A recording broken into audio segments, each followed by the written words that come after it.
So the Oculus Rift lets you see and hear the virtual world around you, and the new touch controllers let you use your hands to interact with it. But maybe a better way of putting yourself into the world is to put your whole self into the world. And for that, you need a suit, sir. And for that, we need Mark Chislak.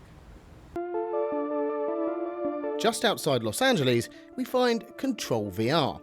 They're a company that have partnered with a motion capture outfit called Radius. The team here have adapted Mocap kit, originally created for big budget movies and video game development, for use with virtual reality.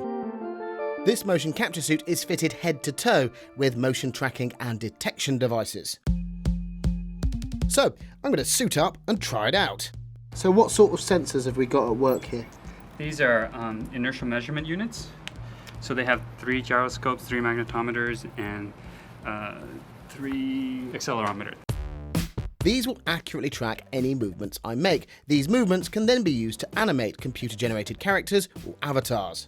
We're tightening all the sensors. So there's additional sensors in all of the fingers. Yeah. So the sensors are all in here, at the ends of the fingers, it's wired up, and it goes to the brain, which is just Back there. here. Right into here.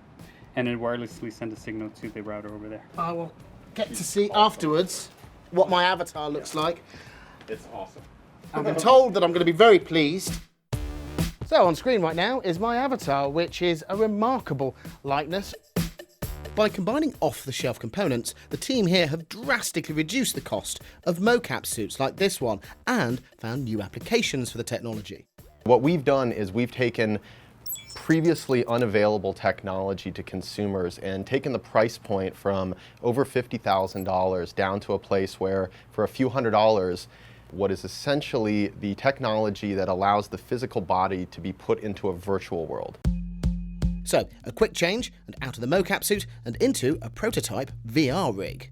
So, what we're seeing here, this is the evolution of that full motion capture suit that I was wearing earlier. It's a harness with sensors all over my body in the same places that they were in the mocap suit. I'm connected to Oculus Rift. When I put the goggles on, I can see my hands in front of me, which you can see on the screen. See, this is really, really weird being able to see my hands in front of me. This is like Lawnmower Man or something.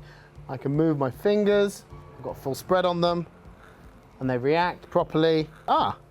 Some cubes here. Now, we're normally used to controlling games and using computers or consoles with some kind of controller or joypad. This is the most natural thing in the world, actually turning the body into a controller. Weirdly, it takes a little bit of getting used to. Just drop that there. And the next stage for this technology is to include haptic or force feedback in the rig that I'm wearing, so actually be able to feel sensations of the things that I touch.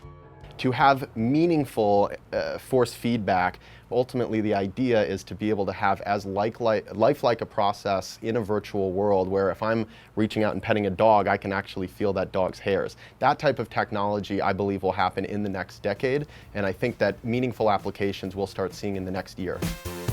Developers are currently working on new applications for this kit, and the Control VR rig should launch in 2016.